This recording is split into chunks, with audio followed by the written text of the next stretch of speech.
Oh, bonne année à tous les gars, on se retrouve pour le dernier vlog 500 ou 20K au Cambodge. Faut voir que c'était une galère. Les tables étaient extrêmement tight, ça jouait pas beaucoup, très peu d'ambiance. Bref, on se faisait vraiment chier sur la fin et donc vous allez le comprendre dans cet épisode. Mais on est parti dans un autre endroit qui vous sera révélé à la fin de l'épisode. Donc pour ces raisons, je vous souhaite un très bon épisode et surtout, pensez à bien activer la cloche, à vous abonner parce que dimanche, on se retrouve pour un épisode spécial Nouvel An. C'est un épisode qui a été fait à Vegas. Là où je tourne cette vidéo, on est le 2 et hier ça a été une session mais incroyable. J'ai tout vlogué, j'ai tout documenté et donc même si le 500 ou 20K n'est pas fini sur YouTube, j'avais vraiment envie de vous poster cette vidéo en avance parce que c'est juste une dinguerie. Donc dans un premier temps, passez une bonne vidéo, mais surtout abonnez-vous, mettez la cloche pour ne pas louper la vidéo qui sortira dimanche parce que c'est une masterclass. Je pense que c'est ma vidéo préférée que j'ai faite. Restez branchés, on a juste eu des dingueries. Et en attendant, bon épisode sur ce 500 ou 20K. Je vous cache pas, c'est pas les tables les plus amusantes, les plus dynamiques, et il y a des petits spots sympas à prendre, des spots intéressants. Donc je vous laisse checker ça. On se retrouve pour la suite. Let's go.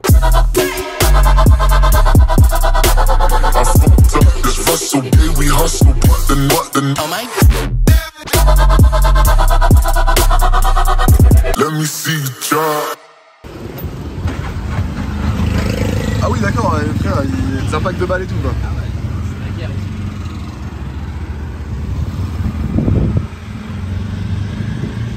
Je suis en waiting list sur la 2.5 et en attendant qu'elle s'ouvre, je pars pour la 1.3 et je dépose 500 $ sur la table.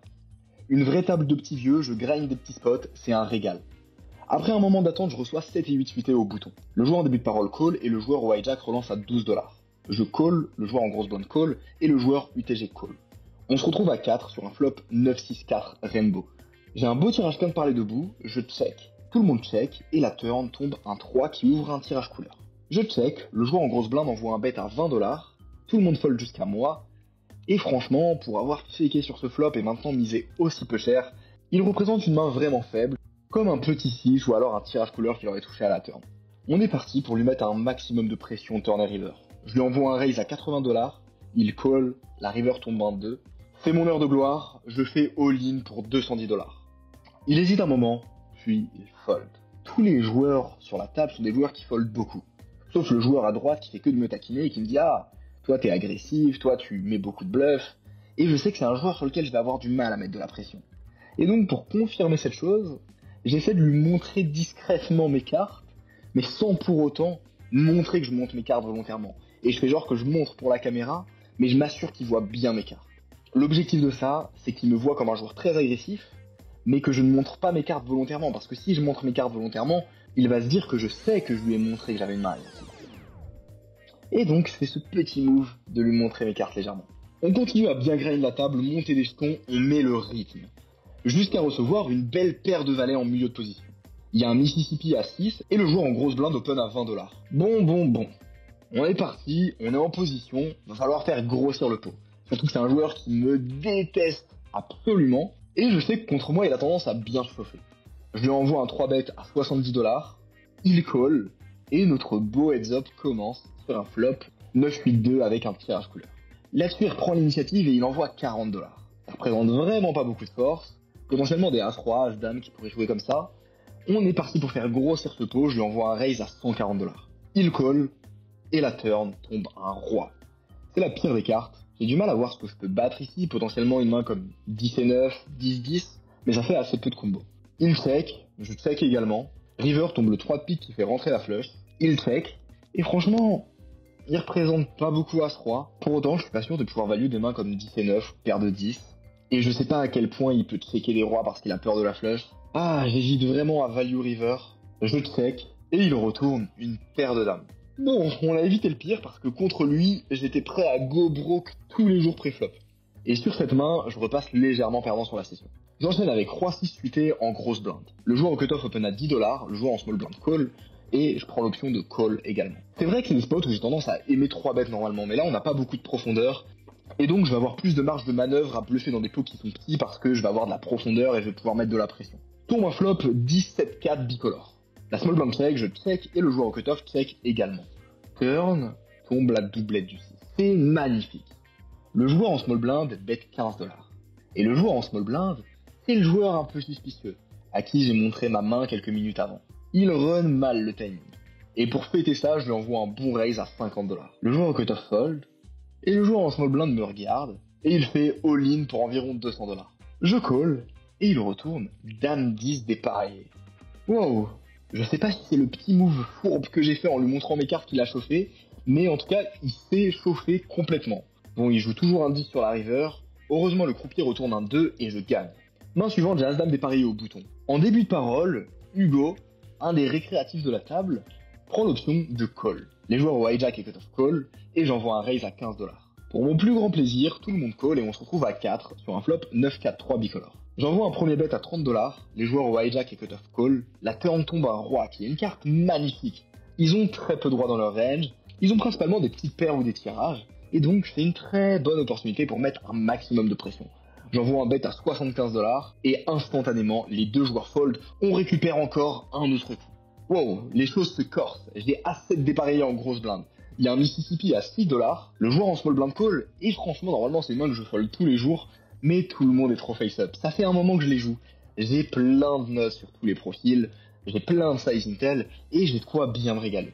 Je call, il y a Hugo en milieu de position qui call également, et le joueur en Mississippi check. Nous voici à 4 sur un flop A3-4 bicolore. On fait une petite top pair, c'est toujours sympa, je check, le joueur en Mississippi bet à 15 $, le joueur en small blind call, et franchement, je suis très souvent dominé. Le joueur au bouton, c'est un joueur qui est vraiment assez tranquille. Pour autant, c'est un joueur sur qui je pourrais mettre beaucoup de pression. Sur un valet, une dame, un 10, une couleur qui rentre, une doublette du roi ou doublette du 4, ça sera très facile de lui faire fold son as meilleur. Pour ces raisons, je call, la turn tombe un 6 qui fait rentrer la flush, et franchement, on pourrait peut-être reprendre l'initiative directement. Je pense que s'il a un as meilleur, il va quand même le miser tôt ou tard, à la turn ou à la river, et je suis content de le laisser mettre plus d'argent dans le temps. De plus, le joueur en small blind peut encore avoir des flushs dans sa range, et donc je suis content de récupérer plus d'informations. Je check, le joueur en Mississippi check, et river tombe un 10. Le joueur en small blind check, je check, et le joueur Mississippi au bouton envoie un bet à 55 $. Le joueur en small blind call, et je suis content, heureux, épanoui, parce que ça nous fait beaucoup d'argent à récupérer. Pour autant, si le joueur au bouton avait une flush, il aurait toujours misé à la turn. Le joueur en small blind, quant à lui, aurait misé à la river avec une flush. Et pour autant, de mon côté, je représente absolument aucun bluff. J'ai call au flop, il y a tout qui est rentré. Et même si j'ai une image de joueur assez agressive, on va faire en sorte de mettre un bon parpaing afin de décourager tout potentiel call. J'envoie un raise à 400 $. Le joueur au bouton snap fold, le joueur en small blind hésite, me regarde la taille de la mise, est un peu suspicieux, mais heureusement pour nous, finit par fold. You want to see the other?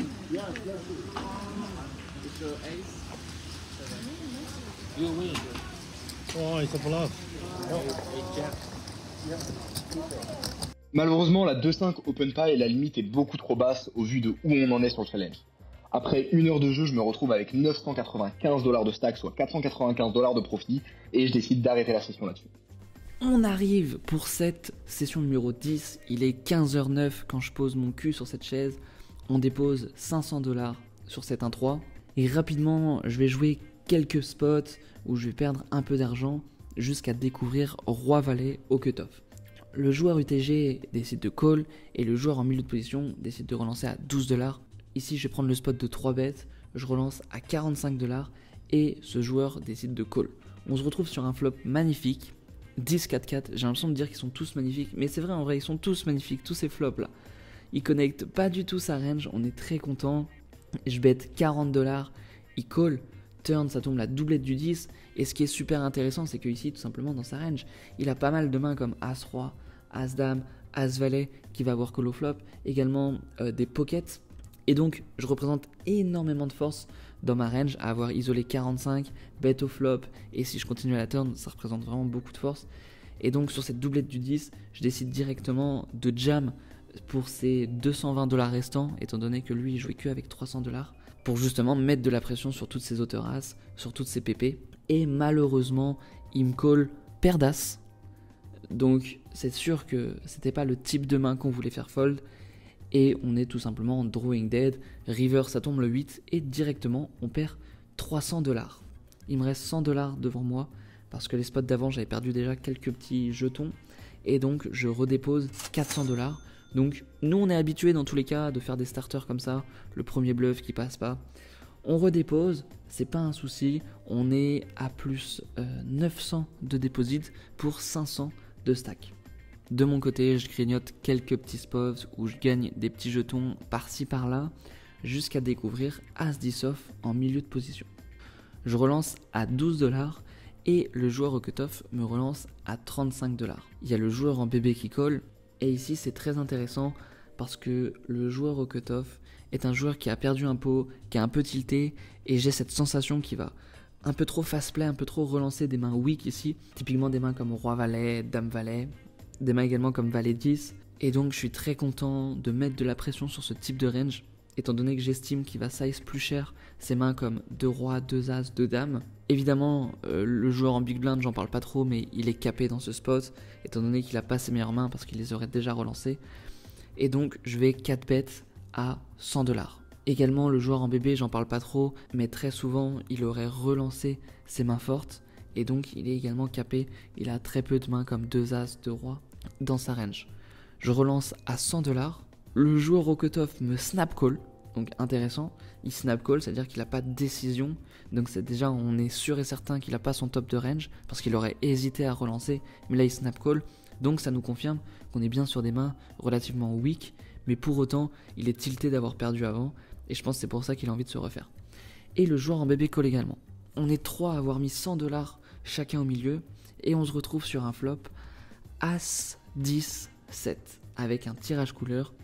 Bon, quand on prend le spot de 4 bet bluff avec As 10 off et qu'on tombe sur un flop As 10 7, on est extrêmement content, là je vais pas vous le cacher. Bah encore une fois, c'est un magnifique board, hein, cette fois-ci pour notre main tout simplement.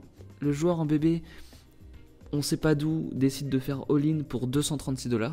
Donc lui, il revient vraiment de la galaxie, il se dit tiens c'est mon moment de briller. Il mise 236$ quand je fais double paire, donc c'est une très bonne chose. Là, la question maintenant, c'est que dans tous les cas, bon, on va pas fold, c'est sûr. Là, faut juste faire un petit peu d'acting pour que le joueur, typiquement au cutoff, se dise de temps en temps avec son As-Valet qu'il est devant et qu'il puisse payer. C'est la seule chose qu'on a à faire, attendre, réfléchir, faire semblant de réfléchir. Je finis par call et le joueur au cutoff, il lui restait quelque chose comme 150, 200 je crois, décide de fold. Donc on se retrouve à heads up. Le joueur en bébé me retourne As-Roi. Bon, bah maintenant, il faut juste qu'il n'y ait pas de roi turn river et normalement on gagne ce pot. Turn, ça tombe un 8. Pour l'instant, on est bien. Maintenant, on les connaît, les rivers magiques. River, ça tombe un 2 et on gagne ce pot plutôt énorme. J'hésitais à dire énorme, mais on gagne ce pot plutôt énorme. Où avec notre As 10 off en pocket bet, on a réussi à faire double paire, ce qui est une très bonne chose. On finit la session avec 980$, soit 80$ de profit, et on arrive à s'en sortir. Ouais les gars, c'est d'une tristesse, il n'y a aucune table. Je me prends une petite bouteille d'eau pour me réconforter.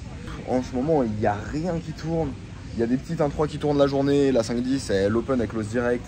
Les 2-5, elles sont dégueu, elle casse très vite aussi. Donc là ça va être galère, on nous reste 5 jours seulement. Et ensuite on part de Phnom Penh, donc ça se trouve on pourra même pas faire le volume. Faut vraiment qu'on trouve le temps, mais il n'y a rien qui tourne et il n'y a aucune game sexy. Allez let's go, on verra ce que ça donne. Il y a enfin un site qui se libère sur cette table, je me pose, et putain je suis littéralement card dead. La table fait que de casser, il n'y a personne qui joue.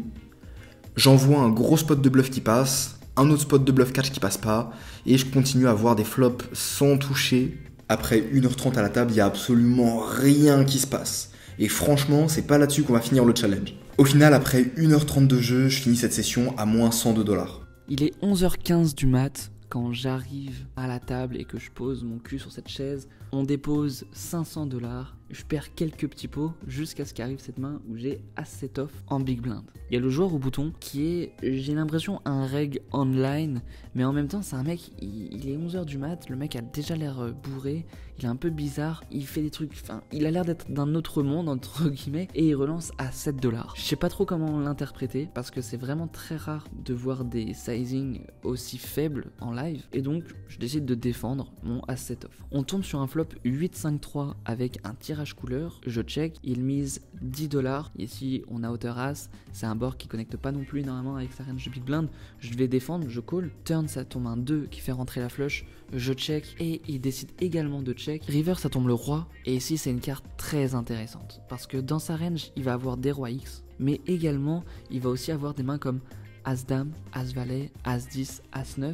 qui sont des mains qui nous battent. Et toutes ces As-X là, c'est des mains qui va check back river, et donc contre lesquelles je vais perdre. S'il a un roi, par exemple une main comme Roi-Valet, Roi-Dame, il va miser, je vais pouvoir re-raise en bluff, et ça va faire fold, ça on est d'accord. Maintenant ici, la seule chose que je me dis c'est que si je check, en fait ça me fait chier de perdre contre toutes les hauteurs As qui me dominent, alors que si je mise, je sais que je les fais fold, du moins à très haute fréquence et assez pour que ce soit rentable. En plus de ça, je pense que de temps en temps en misant, je peux faire fold quelques rois, comme des rois 10, roi valet. Et donc c'est pour ça que ici, dans ce spot, le pot il fait 34$, je mise un parpaing, je mise 75$ pour vraiment avoir un maximum de FE. Je fais 2 fois pot, je pense sincèrement qu'on peut même aller encore plus haut. Il réfléchit un moment et il finit par fold. Très bonne nouvelle, on gagne ce premier spot de bluff jusqu'à enchaîner avec paire de 8 en milieu de position. Il y a le joueur UTG qui limp, je relance à 15$, il call et on se retrouve en heads up sur un flop 3-2-2. Très bon board, on a une overpair ici, le joueur UTG check, je mise 10$ en value contre toutes les paires inférieures, paire de 4, paire de 5, paire de 6, également des hauteurs as qu'il a dans sa range. Il call, turn, ça tombe un as qui est clairement pas la plus belle ici, il check, il en a vraiment beaucoup des as dans sa range. Je vais préférer check pour pas de contrôle et prendre plus d'informations sur la river, je check, river ça tombe le 10. Et ici, il check également. Maintenant, c'est une très bonne nouvelle parce que s'il avait un as, il aurait très souvent repris l'initiative river et donc il est pas mal orienté sur des mains, typiquement des underpairs. J'estime ici que j'ai de la value. Par contre, le pot, il fait 50. J'estime pas non plus que j'ai de la value pour miser extrêmement cher parce que je peux très vite me value cut sur potentiellement quelques 10 qui sont tombés river et également des as qui de temps en temps, il peut décider de les check encore river. Je mise 15$ pour vraiment gratter à toutes ces petites paires et il me snap call roi 10. Bon, dans tous les cas, l'objectif c'était pas de faire fold des mains comme ça. On sait que de temps en temps il va toucher son 10 river, c'est pas grave, on enchaîne. J'enchaîne une période où je fold pas mal jusqu'à découvrir un beau as valet off au bouton. Il y a le joueur white jack qui call, le joueur au cut-off call également, et ici on va directement isoler en position, je relance à 15$ et les deux joueurs me call. On tombe sur un flop roi, roi, valet, donc on fait deuxième paire, j'ai envie de dire, on fait deuxième paire sur un board où il peut avoir des brelans. Le joueur white jack check et le joueur au cut-off reprend l'initiative et mise 20$. Ici c'est un spot plutôt intéressant, il peut avoir des rois joués comme ça, il peut également avoir des valets, des draws, et donc pour toutes ces raisons on va pas fold pour l'instant. Il fait quand même 20$ dans un pot qui fait 45, c'est pas non plus quelque chose qui fait très peur. Pour autant j'ai pas envie de raise pour le faire fold, c'est R qui peut avoir également, on va pouvoir value facilement par la suite et donc je call. De plus je suis extrêmement content de laisser payer le joueur white jack et c'est ce qui se passe, le joueur white jack paye également. On se retrouve sur la turn qui est un 8, le joueur white jack check, le joueur au cut-off check, et ici quand les deux joueurs check à nouveau on est extrêmement bien parce que très souvent le joueur white jack aurait relancé ses rois au flop. Quand il reprend pas l'initiative en plus de sa turn, très souvent il a pas de roi donc on domine sa range. Le joueur au cut-off, s'il avait un roi, il aurait très souvent continué turn et donc ici on a souvent quasiment tout le temps même la meilleure main. L'objectif tout simplement c'est de value les mains comme dame 10, les valets X, les 9 et 10 potentiellement, et je mise 40$, le joueur white jack fold et le joueur au cut-off également. C'est pas grave, on récupère ce petit pot et je me demande vraiment in-game quel type de main le joueur white jack call au flop pour fold à la turn sur un bet aussi petit et que le joueur au cut-off mise au flop pour fold turn. Vraiment bizarre, mais bref, on passe à la suite. Je découvre roi dame en big blind, il y a le joueur au cut-off qui open à 10, le bouton call et SB call. Quand il open 10, c'est un sizing weak, on va vouloir directement mettre de la pression dessus, étant donné qu'il aurait fait plus cher avec des mains plus strong. Je relance à 60$, le joueur au cut-off fold, le joueur au bouton fold également, et il n'y a que le joueur en small blind qui finit par call. On tombe sur un flop à 5-2 avec un tirage couleur, le joueur en small blind décide de reprendre l'initiative et de miser 60$. C'est super intéressant, le pot il en fait quelque chose comme 140, il reprend l'initiative, il a clairement pas les meilleurs As-X dans sa range, les seules mains potentiellement qui peuvent faire sens, c'est peut-être paire de 5, j'imagine que paire de 2 il va pas non plus le call pré-flop, donc paire de 5 et encore paire de 5 je trouve que c'est assez low. Il peut avoir peut-être As5 suité, As2 suité peut-être, mais il a réellement très peu de mains qui font sens. Il a par contre des mains comme As-Valet, As-10, ça je pense qu'il en a pas mal, beaucoup plus, et donc de ce fait c'est que je vais call dans tout simplement l'optique de rebluff par la suite. Étant donné que c'est des mains relativement weak et que je représente beaucoup de force moi de mon côté, je peux avoir tous les mains comme As-Roi, As-Dame, et également je peux représenter la flush si elle tombe à la turn ou à la river. Je call les 60 $, turn ça tombe le 9, ici il check, et là tout simplement je commence à mettre mon bluff en place. L'objectif c'est de le faire call turn pour tout simplement le faire fold river. Je mise 100 $, et là il décide de jeter ses cartes. On gagne ce petit coup bien intéressant. J'aurais aimé qu'il paye quand même pour le faire fold river. La prochaine fois je pense que je ferai un peu moins cher pour vraiment m'assurer de le faire call. À la suite de ça je perdrai quelques petits pots pour finir à plus 170 $ en 2 heures et quelques. Avec Hugo, on se regarde et on se dit bon, si on veut réussir ce challenge, il est temps de partir dans un autre pays directement. Au final, après cette session, on finit à 6606 $ de bankroll, sauf erreur de ma part, pour 30 heures de jeu. Donc là on se dit c'est chaud, c'est la panique, c'est la galère, mais en réalité non, parce qu'on a une idée ingénieuse, aller directement en direction Vegas pour avoir des plus belles tables, des tables plus chères et pouvoir envoyer des parfums de partout. Ça va être une dinguerie, j'ai hâte de commencer cette nouvelle année avec des bonnes vidéos sous un ton, un rythme différent. On va se régaler ensemble, restez branchés, pensez à vous abonner. On est parti, let's go! Get down in the car. One time give